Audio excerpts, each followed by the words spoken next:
Hello everyone, welcome to our first session of Multilingual Etiquette organized by Sunway International Business Society. I am Louis and I will be the MC for today on behalf of our society. We appreciate you taking off time of your busy schedule to join us for our Japanese language and cultural sharing session. Before we begin, please take note that today's session will be recorded. Please ensure that you stay with us throughout the event to provide us with your feedback. Okay, so before we proceed, let me brief you on the house rule. Firstly, we would like to remind you to always keep yourself muted when the speaker is presenting. Secondly, feel free to turn on your camera to let us know that you are here with us. Thirdly, you may ask questions that will be directed to the speaker during the Q&A session that happen later. Finally, you may share your experience on Instagram and tag us at SIBSofficial_. Alright, so most importantly is to enjoy the session. On this occasion, we are very honored to welcome our speaker, Miss Ota Naho. Okay, so Miss Ota Naho is currently a Sunway College student studying Cambridge A-level. Having lived in Malaysia for the majority of her life, she still has growing interest in Japanese entertainment and modern literature. Now that you have heard about our speaker, without further ado, let's welcome Miss Ota Naho. Miss Ota Naho, the floor is yours. Hi everyone, my name is Naho. You can just call me Naho, and I will be your presenter for today. And I guess I'll just get right into the slides. Oh, sorry. Can you hear me now? Could you tell me if you can or cannot? Yeah, you can share your slide now. All right, thank you. So for first off, for our cultural language workshop, I'll be introducing Japan as a country, where Japan is an island country which is located in Southeast Asia, where Tokyo is its capital. There are 47 prefectures in total, which are all grouped into regions, and Tokyo is its capital city, where Nagoya and Osaka is also two of the three main cities. And in each region, actually in particular regions, there are different dialects. And as of 2021, the population has... Sorry, I think you're not sharing your screen, sorry. Oh, sorry. Sorry.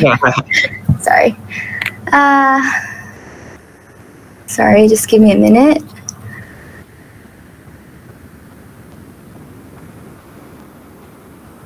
Can you see now? Yes, clear. All right, I'm so sorry for that. But continuing, we have 4 seasons, and actually the climate and temperatures actually really differ depending on the regions, where the north, basically the top of the country, is actually very cold and it's pretty cool throughout the summers as well. And the bottom part, or the southern regions, are actually quite hot, where in the summer temperatures could actually even reach up to 40 degrees.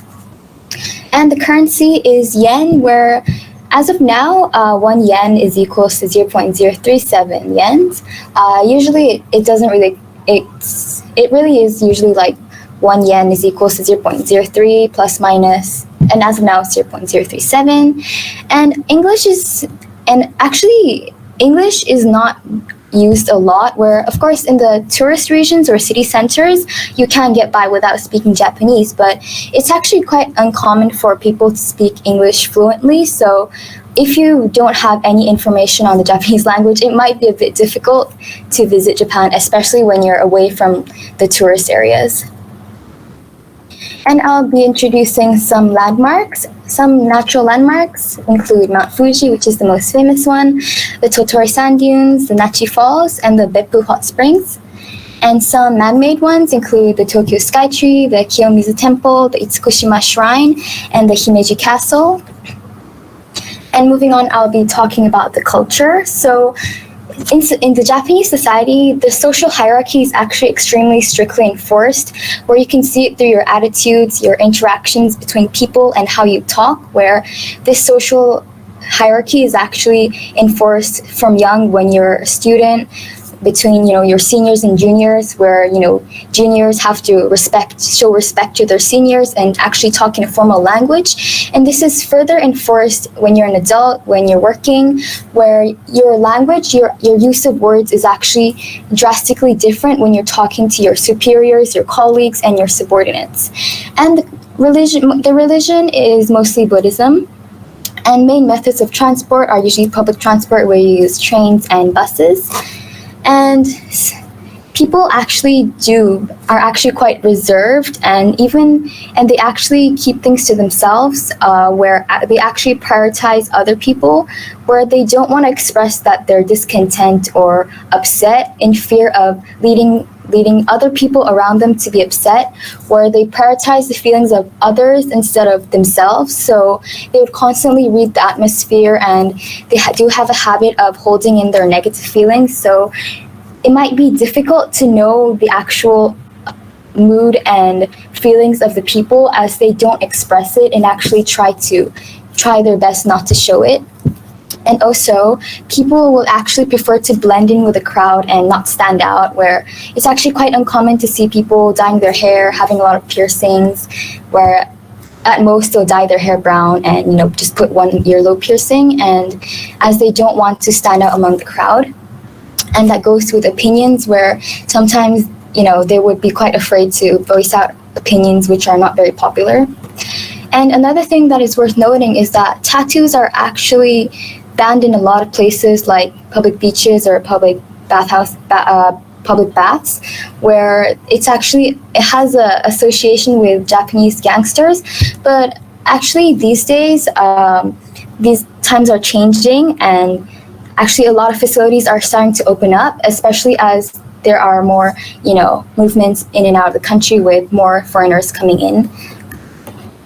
And the culture in terms of business, Japanese people are known to be very hardworking, where they would work overtime and stay up late just to finish their jobs because they don't want to carry it over to the next day. And they would commute using bus or train typically, and they would even resort to they would go to their workplaces even under very harsh extreme conditions, such as even there's hurricanes or snowstorms. And there is a lot of overcrowding during rush hour, where the trains would just be packed with people. And actually few people change their jobs, where when they graduate university, they settle and they go to they work at a firm, and they actually stay in that firm until they retire.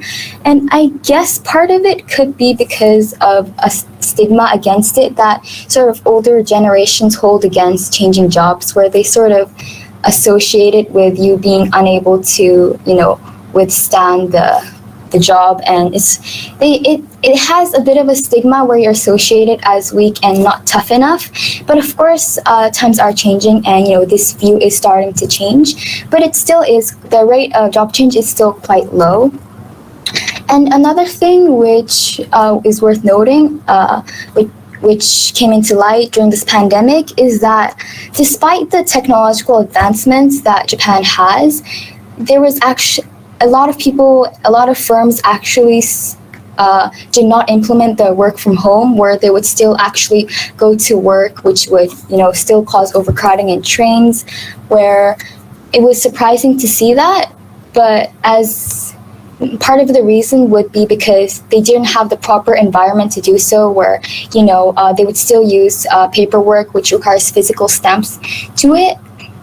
And also, as it is an aging population, the elder generations don't really know how to use it, and they do have, again, a prejudice or stigma against it, where they might associate work from home as where you're not working as hard at home compared to when you're in the office. So actually, I think only a fourth of the total firms and people actually implemented work from home. But it might increase, again, like I said, due to changing times. And I'll be moving on to the etiquette, which is an important part of culture as well. Etiquette is very important in Japan, such as when you're on your way to work, or just using public transport in general. 牛肉尾，真的颜色很瘦。我是因为我穿紧身衣服的，给你们有个。Sorry, did someone forget to mute? All right, I'll just continue. So it's important to line up when you're waiting to board the train or escalator, where when you're waiting for the train, you wait in one line and you wait for everyone else to get off and then for you to start entering. And for escalators, you stand at one side so that the people who are in a rush can walk. It depends on, you do have a designated sign you stand on, but it depends on the region. Some regions you stand on the right, some on the left. And you have to be quite quiet when you're in the train. You should avoid phone calls because it is considered bad manners to, talk loudly in the train. And of course, we have priority seats in the trains where even if you're in a non-priority seat and when you're in a regular seat, you should always look out for people such as elders, pregnant women, or injured people who might need a seat.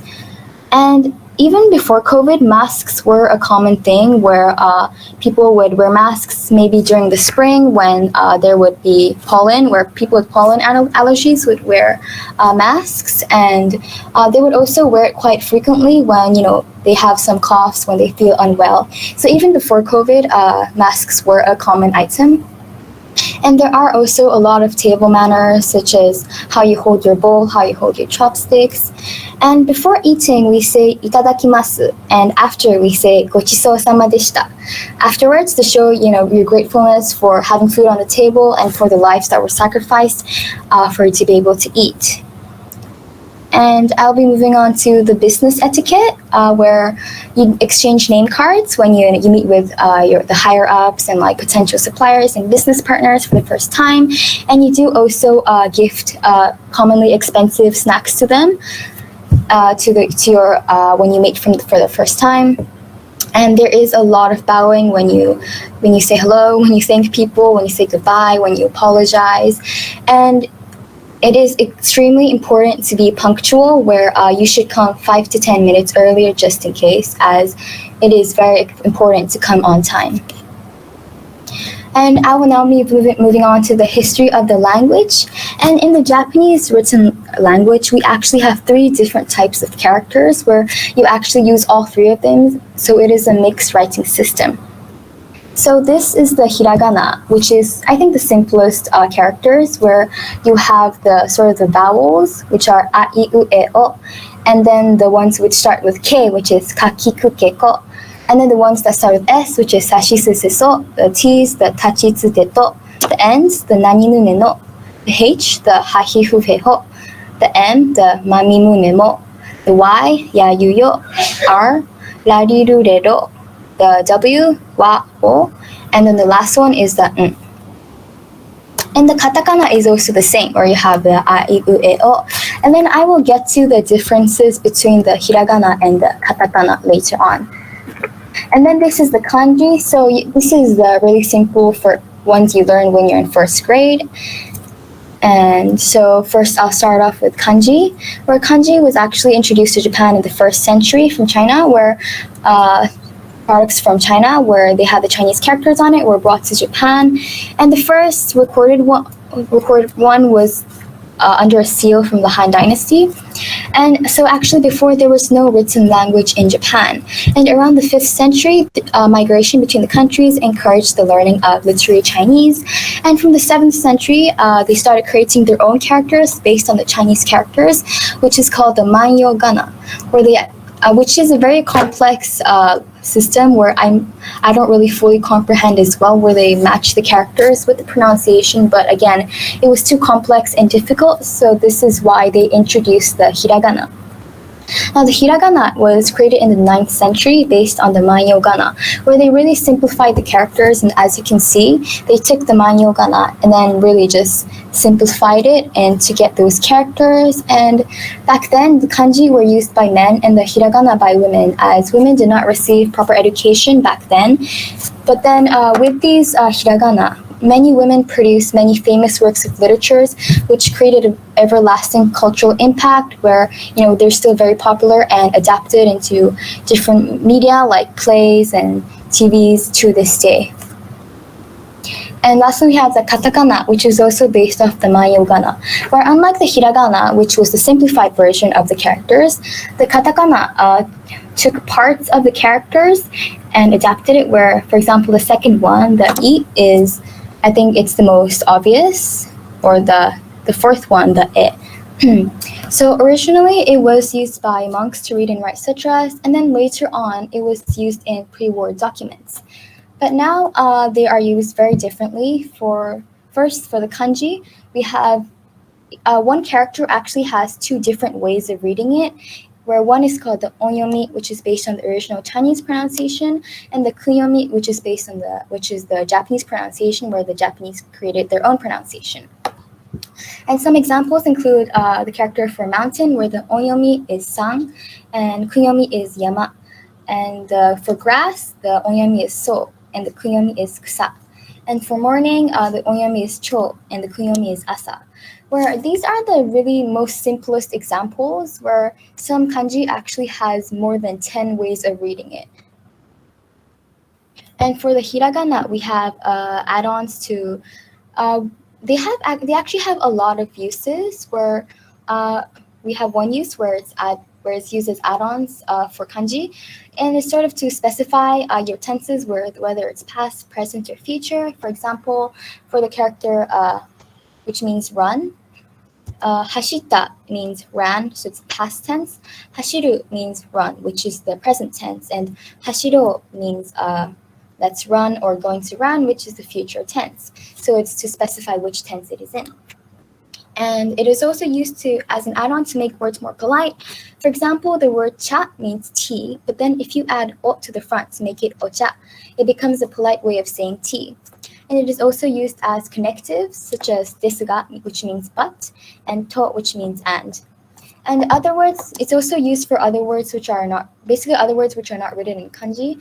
And it's also used as particles. And for those of you who don't know what a particle is, I will get onto that later.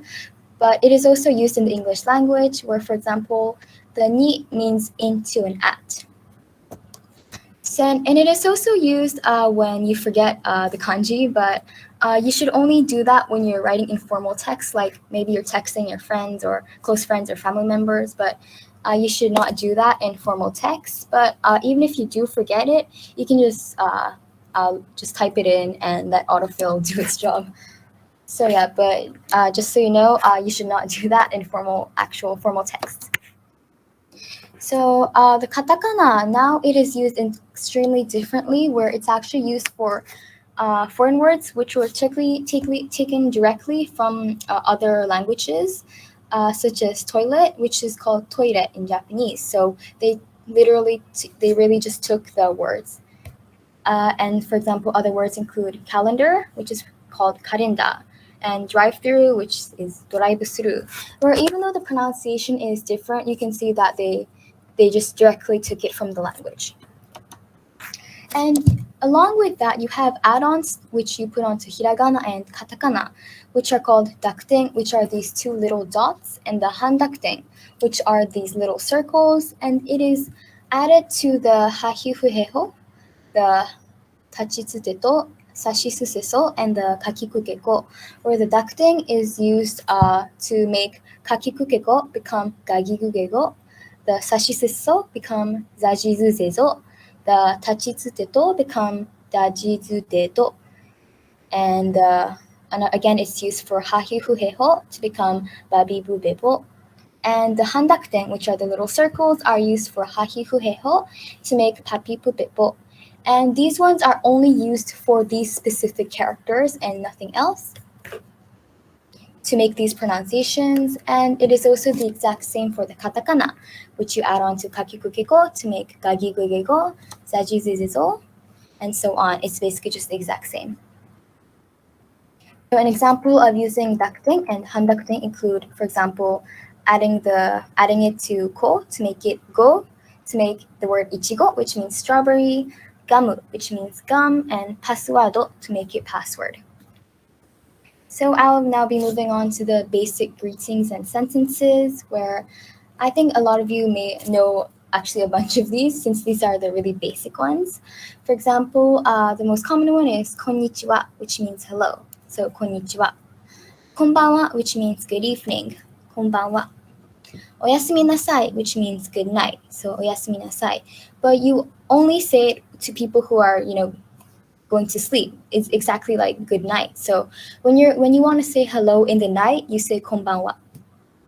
And arigatou gozaimasu means thank you. Although you may say arigatou gozaimasu, if you want to make it more informal, you can just say arigatou, maybe to close friends or family. Hai means yes. Hai. Ie means no. Ie. Hajimemashite means nice to meet you. Hajimemashite. Do itashimashite means you're welcome. Do itashimashite. Sayonara means goodbye. Sayonara. Gomen nasai means I am sorry. And along with gomen nasai, you have the word sumimasen or suimasen, which also means I am sorry. So you can use either gomen nasai or sumimasen. Sumimasen can also be used as a synonym for I am sorry to disturb you. And I'll move on to the numbers now, where you have, I'll just go from 1 to 10 first, where you have 1, which is ichi, ichi. You have ni, which means 2, ni. San, which means 3, san. Yon, which means 4, yon. But you can also call it shi. It also means 4, so shi or yon could be used. Go means 5, so you have go. Roku means 6, roku. Nana, which means 7, nana. However, you can also say shichi, shichi. And 8, you say hachi, hachi. For Q means 9, so Q. Ju means 10, ju. And I'll move on to the larger numbers, where juichi means 11, juni means 12, jusan means 13, juyon or jushi means 14, jugo means 15, juroku means 16, junana or jushi, which means 17, juhachi, which means 18, juku, which means 19. You can say jukyu or juku. 20, which means 20. And moving on to the 20s, you have, for 21, you have 21, 21. For 22, it means 22, 22. 23 means 23, 23. 24 or 24 means 24. You can use either 24 or 24. 25 means 25, 25. 26 means 26, 26.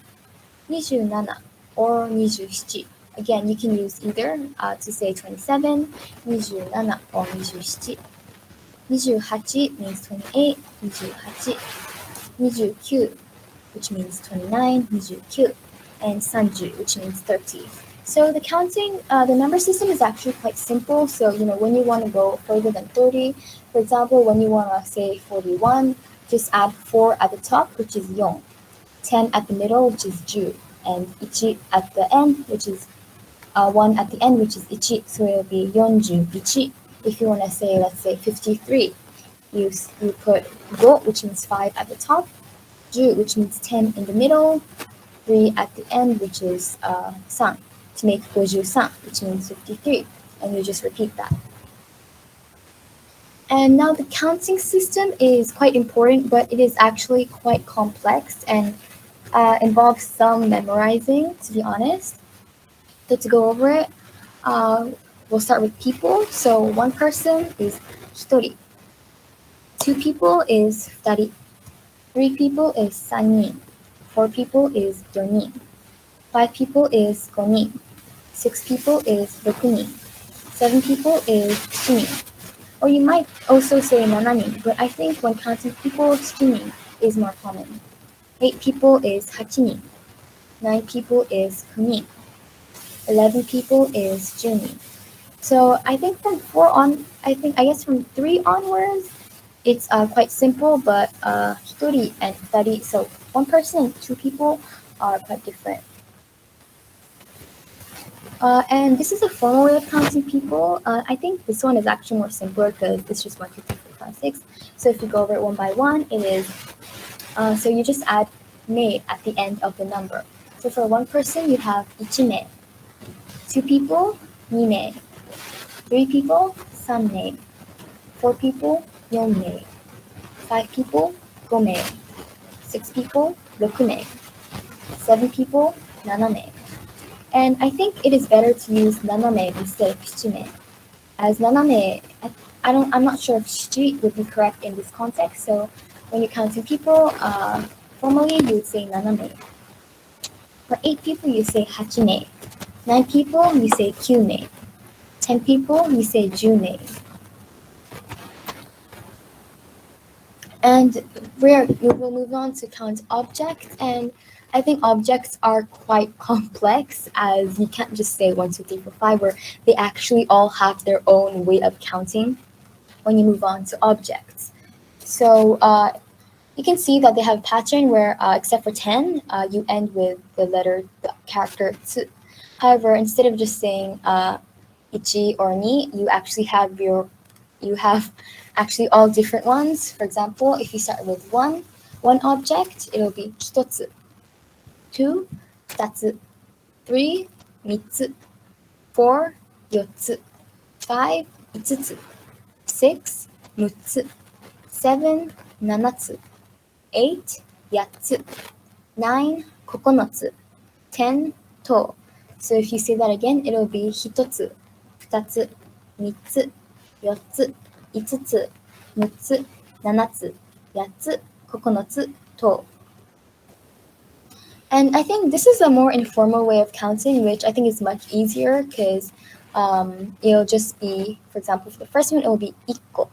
And although ikko is a bit different, I think the others are all the same, where there's 2, you have niko, 3, 3ko, 4, 4ko, 5, 5ko, 6, 6ko, 7, 7ko, 8, 8ko, 9, 9ko, 10, 10ko. So if you see that again, it will be 1ko, 2ko, 3ko, 4ko, 5ko, 6ko, 7ko, 8ko, 9ko, 10ko. So besides the first one, it's easy to memorize compared to this version, but this is more of, I think it's more informal. And so I'll now move on to business-related words and their uses. So I will start with the common phrase, yoroshiku onegai shimasu. And yoroshiku onegai shimasu it actually doesn't have a direct translation to English, where it's a very versatile phrase which could be used in a lot of situations and contexts, where I'll just give a few of the examples of the many instances where you can use it. It can mean, I will be under your care, nice to meet you, I will entrust this to you, please do this, let's work well together, or like, thank you for putting me under your care. So for example, I'll use the phrase, 私の名前は佐藤です。よろしくお願いします。私の名前は佐藤です means my name is Sato. よろしくお願いします in this context means nice to meet you. So 私の名前は佐藤です。よろしくお願いします means my name is Sato, nice to meet you. And next you can use it in プレゼンをお願いします。プレゼン which means presentation. So in this context, it will become, please do the presentation, or, like, I will entrust this presentation to you. So プレゼンをお願いします can be used as, asking someone to do something, politely, of course. And ご指導よろしくお願いします means you say it to someone who's maybe your senior who is teaching you. So it sort of means I will be under your guidance, or, you're thanking them for sort of teaching you. And other business-related words include お世話になります which means I will be under your care, and it can also be used like the よろしくお願いします in this last example, where, it's sort of like thanking someone for their guidance as well. But only like thanking them beforehand. So it basically means I'll be under your care, or like, thank you for putting me under your care. And 誠に申し訳ございません means I am deeply sorry. Where in the informal context, you would say ごめんなさい, like I said. But when you're making it formal, you say 誠に申し訳ございません, which is quite different and quite wordy, because when you compare to informal and formal, the language is actually very different, where informal language, or formal language, the words are more wordy and lengthy and a bit harder to say. And next you have makoto ni osore irimasu, which means I'm sorry to disturb you. And you can see the word makoto ni is used 3 times in this table alone, as it is used commonly, and it basically means sincerely or deeply. So when you say makoto ni moshiwake gozaimasen, it means you're sincerely or deeply sorry. Owazukari itashimashita means you use it when you're talking about when you receive objects like documents or paperwork, where you express and confirm that it is under your care and confirm that you have received it. Omatase itashimashita means I am sorry for the wait. Gokurou-sama deshita.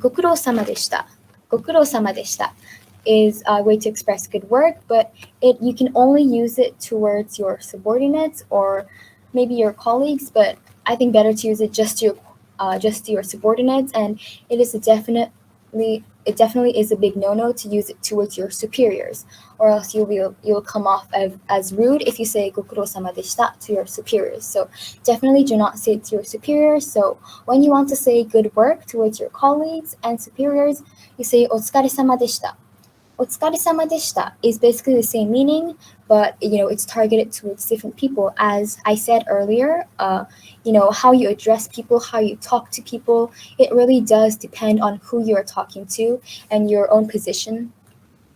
And okyakusama is a term used to refer to your clients or customers, where you would refer to them by their names, which I will get to later, but you might also call them okyakusama. And makoto ni arigatou gozaimashita means thank you very much. Again, the makoto ni makes it more sincere and formal.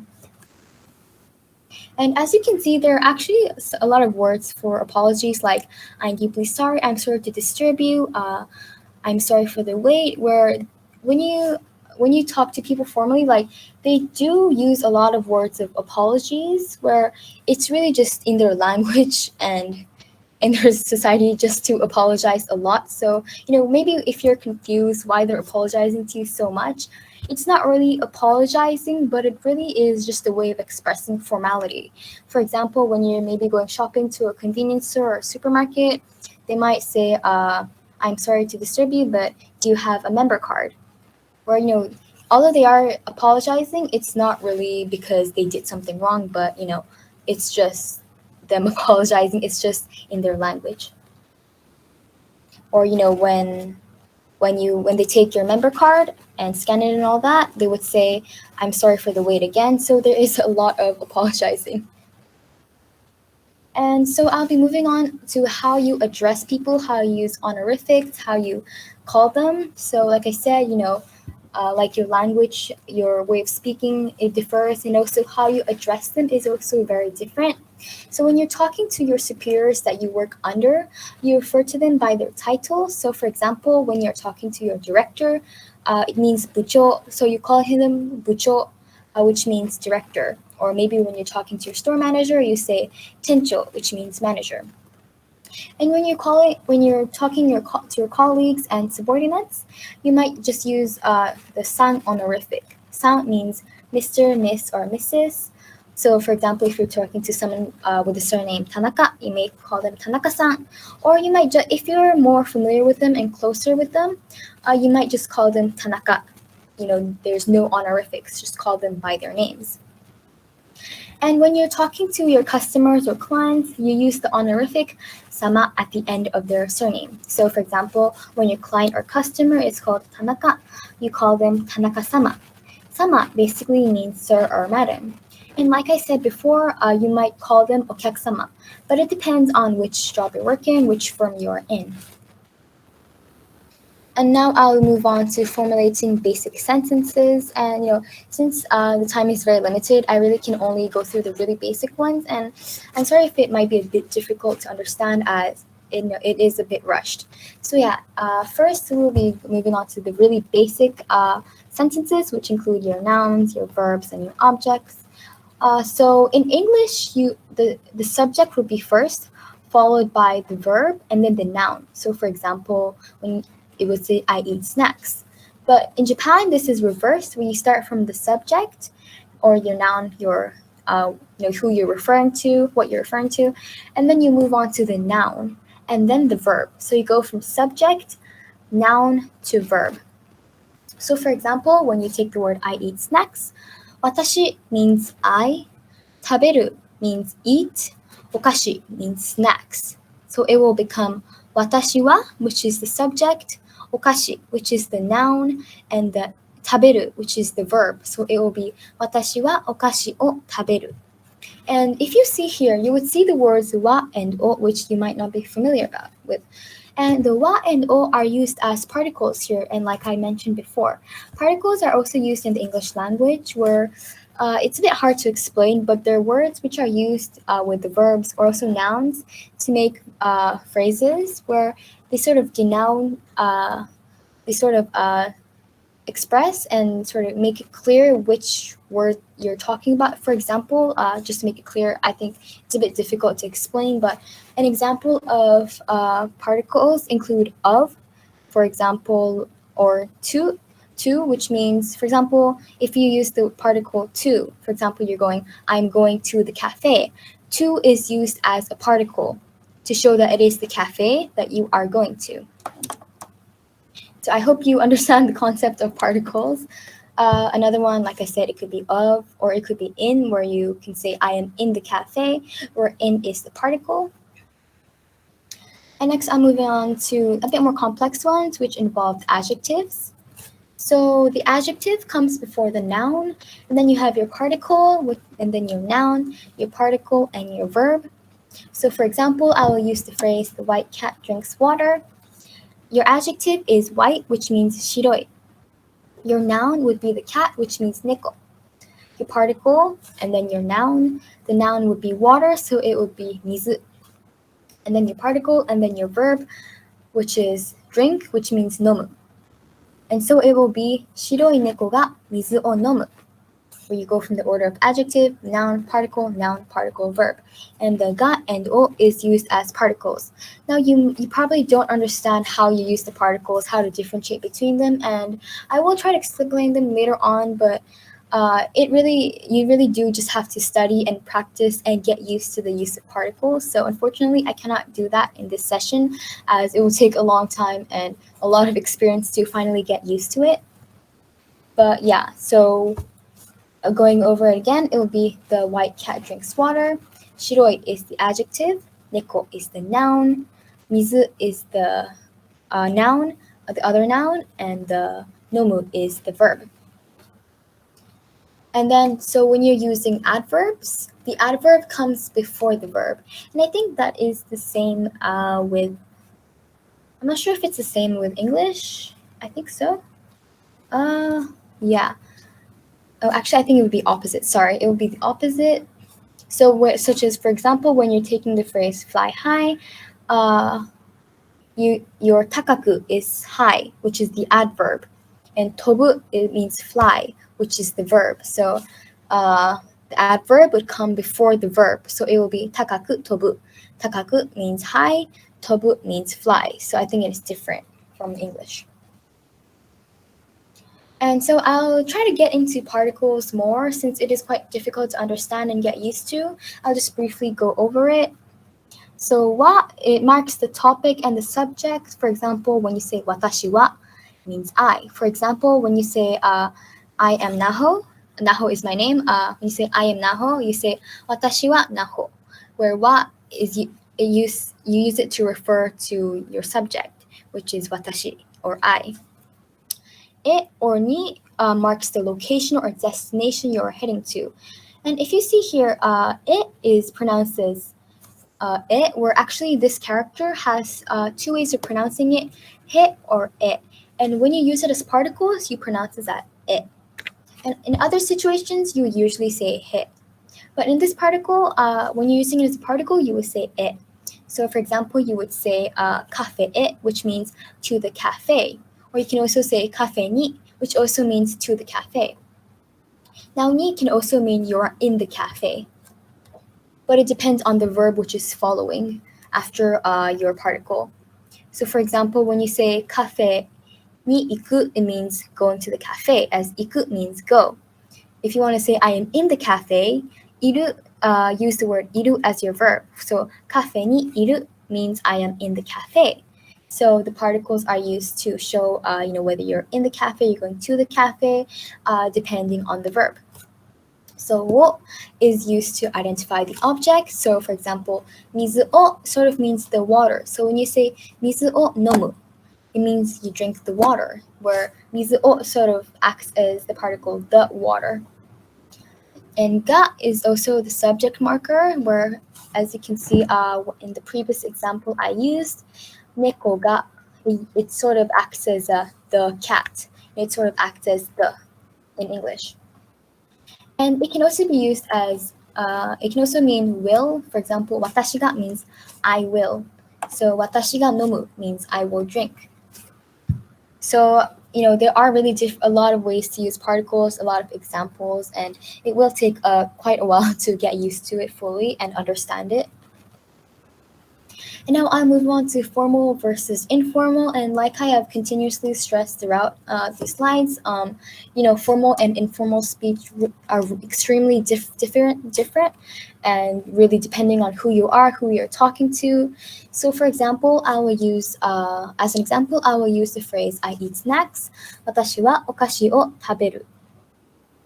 So when you're talking informally, oftentimes I is omitted because when you're referring to yourself, it is clear that you are referring to yourself without actually saying. So, when you say I eat snacks, in English, when you say eat snacks, you don't know who you're talking about. But in Japanese, even if you omit the I, people will know that you are referring to yourself. And you will also use less particles, so it will be much more shorter and concise. So, watashi wa okashi o taberu, which is sort of a neutral between formal and informal, becomes okashi taberu. Okashi taberu. So there's no I, no particles. And also there are actually a lot of different first-person pronouns when you're talking informally. And watashi is typically used by women, and also some young girls also use first-person pronouns where they refer to their own name. So for example, my name is Naho. So when I use my own name as my first-person pronoun, I would say, let's say, I eat snacks, I would say Naho okashi taberu, where I would replace my watashi wa with my own name. So it will be Naho okashi taberu. And ore or boku. Ore or boku are typically used by men when they're talking casually to their friends or family. And formally, there would be quite a lot of particles, and you would use the first person pronoun watashi regardless of gender. And so, and also another notable thing when you talk formally is you have a lot of add-ons in the start of some words and the end of the sentence. And these are just a few of the examples for formal add-ons. For example, masu is an add-on which is used at the end of the sentence after your verb.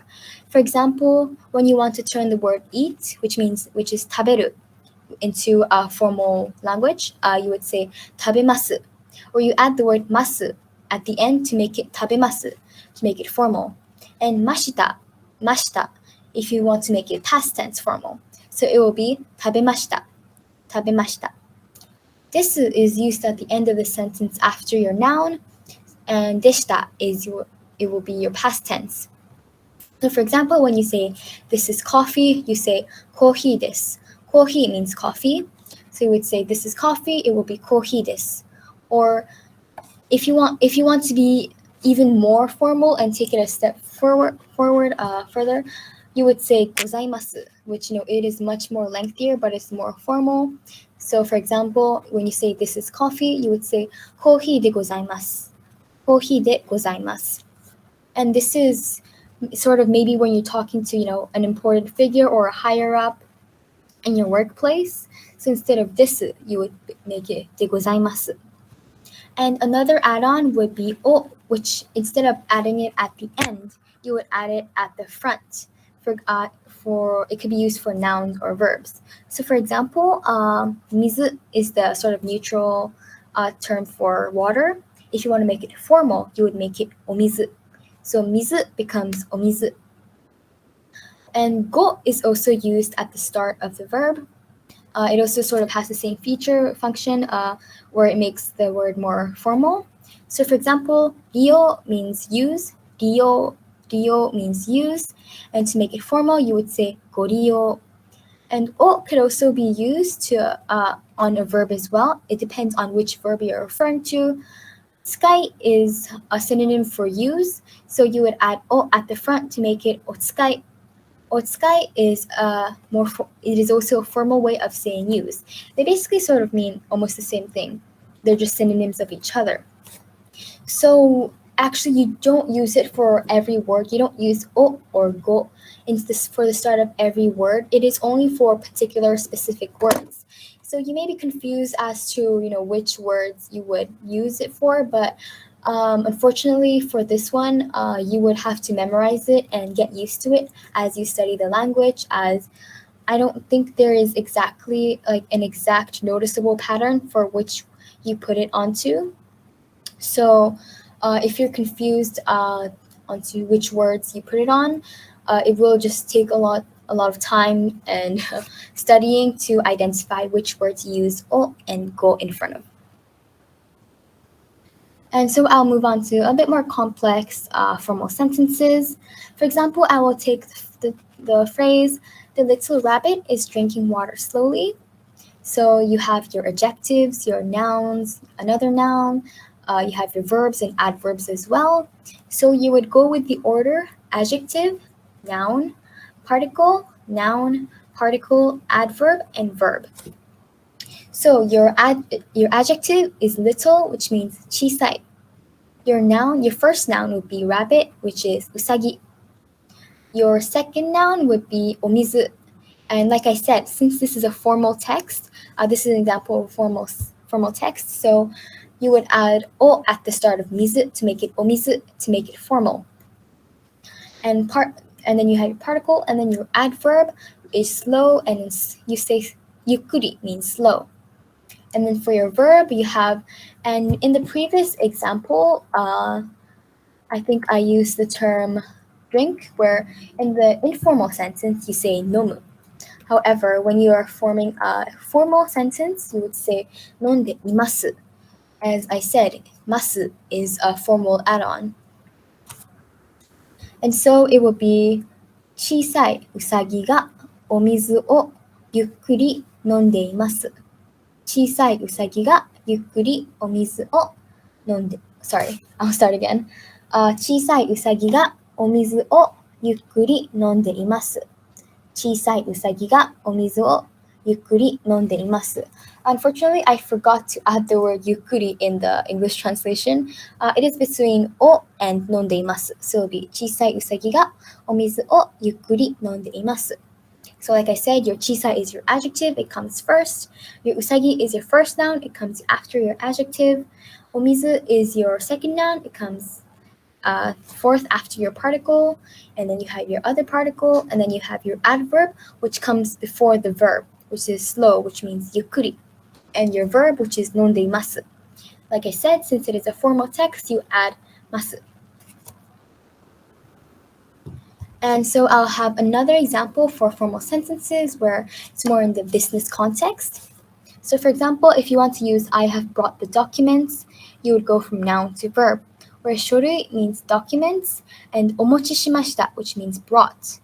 You can see that you have the word o at the front and shimashita at the back. And so it will be shorui o omochi shimashita. And you can see that even though this is a formal text, you actually excluded the I. There's no watashi wa or watashi ga. And this is because even in the formal context, oftentimes you would also remove the your first person pronoun, because it is also clear that you are referring to yourself. So you don't have to specify that you are talking to yourself, as people will already know that you are talking about yourself. So you don't have to add watashi wa. But sometimes you do add it. So again, it really depends on the context and which phrases you are using, which does take quite a long time to get used to. And finally, before I wrap things up, I'll just move on to the tips for when you're a beginner learning Japanese. So I do recommend watching or reading entertainment like movies, TV, and anime. And I think it really does help gain knowledge, where you can see the different speaking styles, the that the dialects that they use, and sort of the views and social norms that they have, depending on the genre of what you're watching or reading or even listening to. And so I think it's a good way to understand how different people in different positions towards different people, they talk in different styles, different formal, informal language, where you can see how quickly and they change from formal to informal depending on who they're talking to. For example, they switch to formal when they're talking to their teachers, informal immediately when they talk to their friends and classmates, and then when they're talking to their seniors, they immediately switch to the formal language again. So I think it would be useful when you're sort of getting used to switching between formal and informal. And regarding the order you're learning the characters, I would recommend you learn from hiragana to katakana to kanji. Whereas hiragana is probably the most easiest and simplified, and kanji being the hardest one, as there are actually thousands of different characters in kanji. As hiragana and katakana is basically the alphabets of the Japanese language. And since they do have their own characters, I would recommend practicing writing a lot. And so actually each character has their own order and own order of strokes, which would help you write it easier and with better handwriting. So at first, you might have bad handwriting, but as practice makes perfect, you would slowly gain better handwriting. And I also recommend using workbooks. Actually, I think workbooks, which are used in Japanese schools for primary students, like first grade, second grade, they're actually useful in practicing writing, as they have a lot of slots to practice writing. And so I would recommend using Japanese workbooks used by primary students to help learn writing characters. And another tip from me is that you might feel overwhelmed when you're trying to learn and memorize kanji, and you could be quite pressured. But not to worry. Actually, a lot of people, actually almost no one knows every single kanji in existence. As I said, there are thousands of it, so it is almost impossible to learn every single one of them. Or some of them are just outrageously long and just too many strokes or too difficult to read and write. So don't feel too overwhelmed or pressured to learn all of the kanji there are. I think just start with the basics and just move on to the difficult ones, where really you don't have to memorize literally every single kanji. And even if you do have trouble trying to remember which ones you want to write, there are always dictionaries to help you out, and you can also just refer to the internet, and where some actually in reality, even Japanese people, native speakers, people actually tend to forget how to read and write certain kanji, especially the difficult ones, as these days you don't really write by hand, where you mostly just type and rely on autocorrect and autofill. So don't be too pressured when trying to learn kanji. And yeah, that is basically all my slides.